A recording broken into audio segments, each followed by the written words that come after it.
Hello everyone, welcome to the course of electromagnetic theory. So today we will first look at what is electromagnetic is. Now before start studying a subject, one has to know what is the subject that one is studying, and then that essentially led to second question, that why should one bother studying this course. In another word where does electromagnetic fits in electrical engineering curriculum, and we will begin first defining electromagnetics in its broadest term. So, electromagnetics is essentially the study of interaction of fields that are generated by time varying charge distribution and current distribution. Now, this definition do not probably mean anything to you at this point, because the question that you can immediately ask, and that would something that you should ask, is what is field? Okay, so then how these fields are generated by charge distribution and current.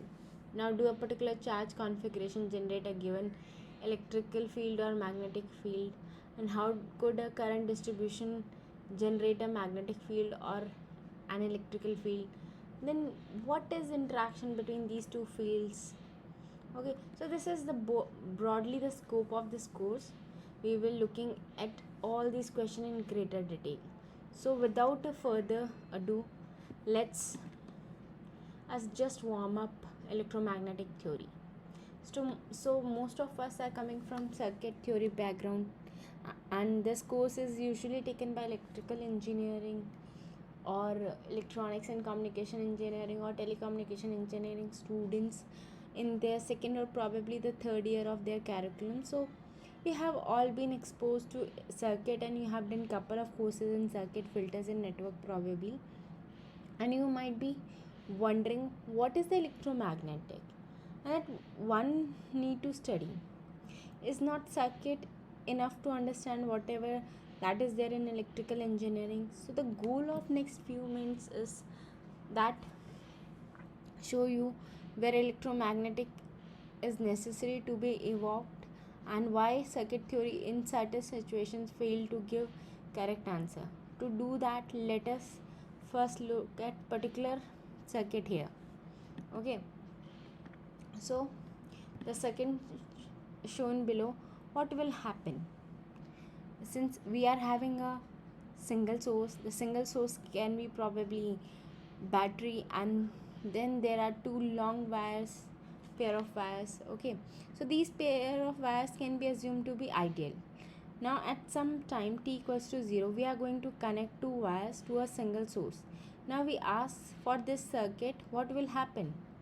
Now one can probably come with different answer. So the first answer that one could come up is nothing will happen. The one another person can say that current will flow for some time and then nothing will happen. Another will say that the problem is not completely defined, in the sense that I have not told you what is length and shape of the wire, even I have not told you what is the frequency of the source. So would all these things matter? Let us look at each of these responses individually, and we understand where the limitation of circuit theory lies. So from our circuit theory background, okay, we think, or we might have first think that, well, the circuit is not closed. Okay, which means that there can't be current flow in the circuit. Whatever the voltage is there of at the source end will directly available at the load end, or we can say that open circuit voltage of the source is the load voltage. And now since I know that the frequency of source and length of wire do not affect in circuit theory, we don't consider the effect in circuit theory, okay, or really don't matter to us. So now that is what circuit theory would tell us. So in sense, if you are a circuit person coming from a pure circuit background, not knowing anything about electromagnetic field theory, you might be seeing in this physical situation is, which I have given a voltage source, I have a switch which is closing at t equals to 0 and a pair of wire. So something like this, right? So the important point to be noted is that circuit model of this physical scenario, the length of the wire and the frequency of the source do not matter. Okay, now from our physics course we know that battery is essentially source of electrons and ions probably. Okay, and if we connect that to a pair of electrons which are made up of metal, then there must be some amount of charging that happens. So there is a charging, and this charging current must flow for some time until the wires are charged. So the question is, how exactly do this, I mean, what process causes the charging of this wire, or what will be the shape of current or even a voltage waveform? Does that depend again on frequency of source, or is the frequency of source really matter? So these are the questions that can't be answered from the circuit point of view, because the circuit theory do not consider these issues. So we need something else beyond the circuit theory to answer this question of the charging process, the shape of current waveform, or how long the charging current would flow. Okay, so let us first consider, means first we will consider the shape of wire. So I mean, this is something that you can do in your lab or in your home. You substitute certain component over there. So you take a single source, okay, probably the battery, it's really don't matter, it should be a source.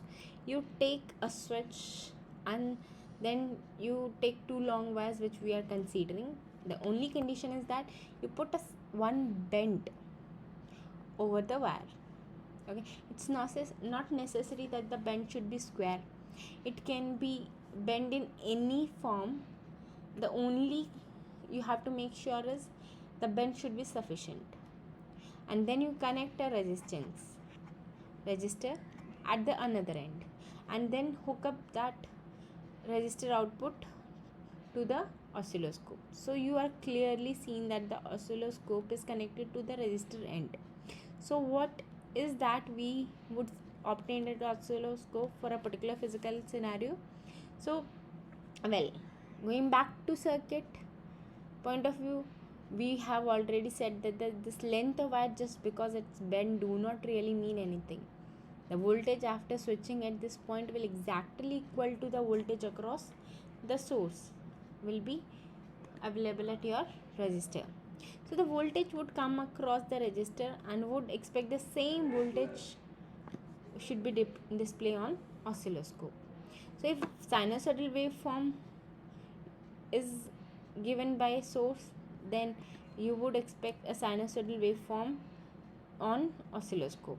However, as we start increasing the frequency of source, it turns out that at high frequency, the wire will actually cause the voltage across the resistor to drop to 0. So now this is something that one can't understand from the circuit point of view, because for us, for circuit people, the bent of wire is equivalent to straight wire. So there is no reason why the shape of wire should influence the output voltage across the resistance. Okay, so for an electromagnetic person who will study this course, what he or she the same consider the same bent plus the another unbent wire or a straight wire at low frequency, okay, looks like a inductor, and at a very high frequency look like a transmission line.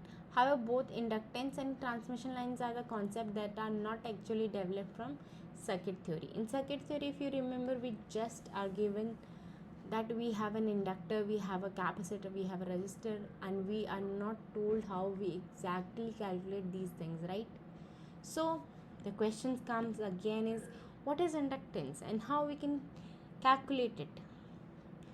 So it's require us to go beyond the circuit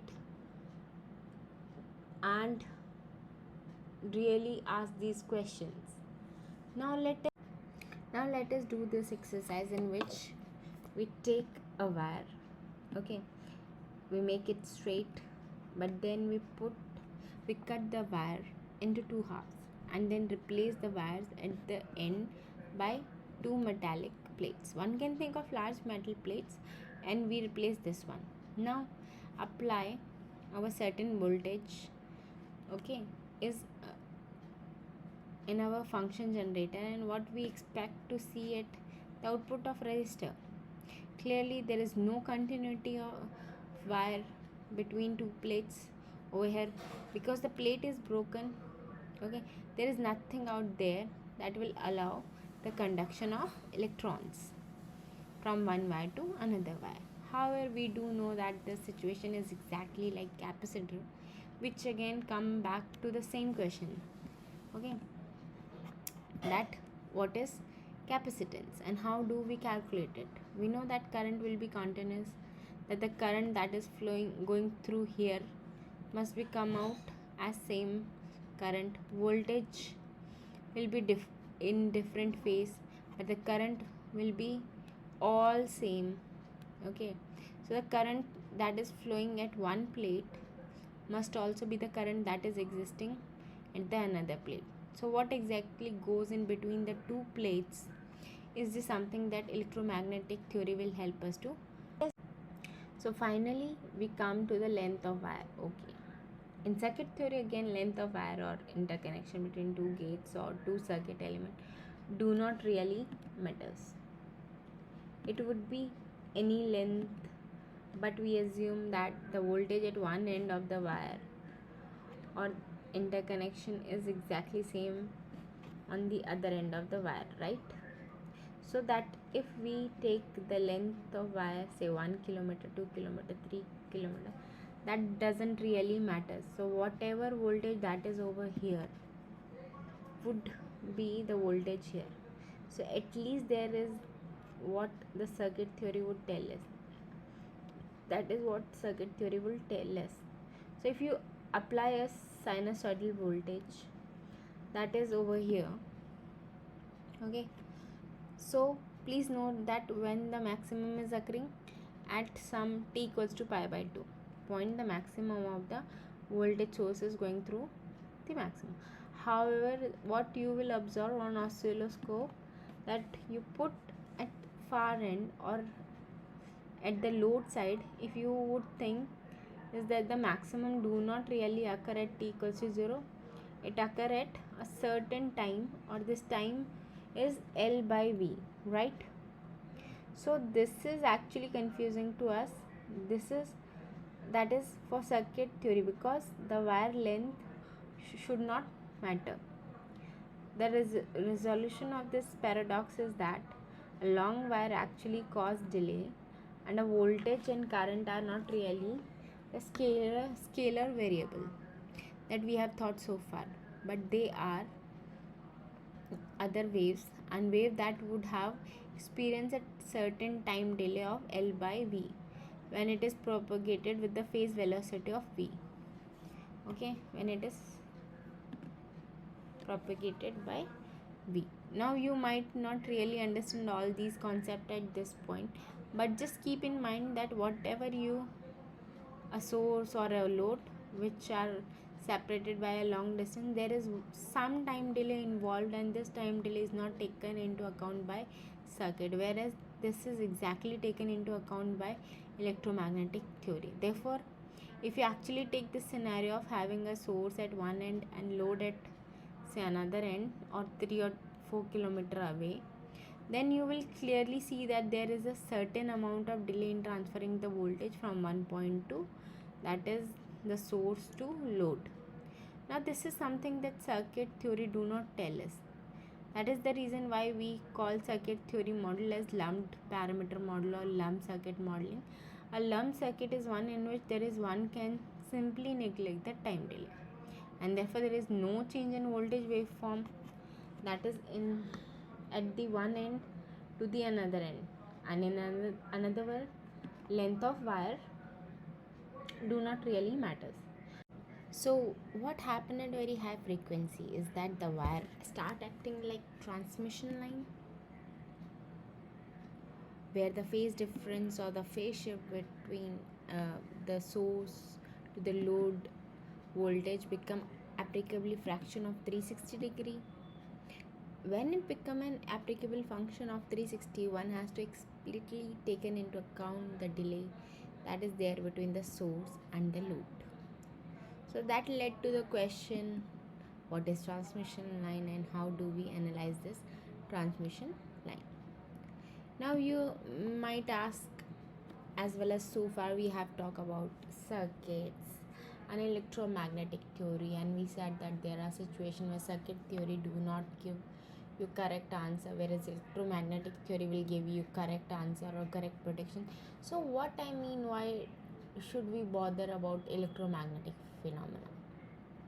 Well, to consider a device which is very close to us, such as computer or cell phone, each of these devices which essentially perform computing stuff, they actually contain millions and billions of logic gates, and these logic gates are all switching at very fast, very high speed, and the gate switching time, that is the gate from high to low or low to high, those switching times are getting shorter and shorter. Now you have a fast gate which switch in order of 1000 picoseconds. Now if the interconnection is such that the delay of interconnection itself is about 200 picoseconds, then the voltage which the gate is switching from logic high to logic low, the same voltage will not be available at the same time, and then the second one will switch after a certain time. Now when you have such interconnection connected, you know, you have these different elements or logic gate connected together. If the difference between two interconnection is large, then the voltage become, because of same source, will not be the same at one logic gate compared to the voltage or at the other logic gate. Therefore this might lead to inconsistent results and completely inaccurate results. Again we have to go back to electromagnetic theory to understand where these parameters are coming from. For example, if you want to calculate characteristics impedance, if you remember the impedance definition is the voltage divided by current. However, we have seen that the voltage and current are just numbers. They are dependent on where you are measuring them, right? Current and voltage are not numbers. Okay, so this voltage and current are more accurately defined in terms of electrical field and magnetic field. So voltage is defined in terms of electrical field and current is defined in terms of magnetic field, and we excite a transmission line by voltage and current. We say that electrical and magnetic fields are generated. So here you can see that the electric fields are generated and the current is generating a magnetic field. And then to obtain the characteristics impedance, we have to relate voltage to the generated electric field, and we have to generate the current I to generate magnetic field. And one can't do that, is one cannot obtain or one cannot understand the electrical and magnetic field unless one study electromagnetic theory. Electromagnetic theory tells us how voltage is related to electrical field and how current is related to magnetic field, and these relationship in turn give us relation for a resistor. They also give a relationship for an inductor or a capacitor. This is how we actually can model the physical phenomena that we have so far discussed. So now I think this is right time to just summarize what we have done for the first 10 or 12 slides. Okay, wire. So summary is, wire is just not a wire, because it can act as inductor, it can act as resistor, it can act as capacitor. In a worse scenario, it can act as complicated or complex circuit, that can be modeled as combination of resistance, capacitance or inductance. So it can also act as transmission line when the frequency of source is very high and there is a relationship between length of wire and frequency of source. We will discuss that later, but again the point is that a wire is not just a wire. It exhibits lots of secondary effects such as inductance, capacitance and reactance on all these combinations, and we need to understand electromagnetic theory to be able to account of these secondary effects. So With this, the introduction of electromagnetic theory is over. So now we will see Coulomb's law in next lecture.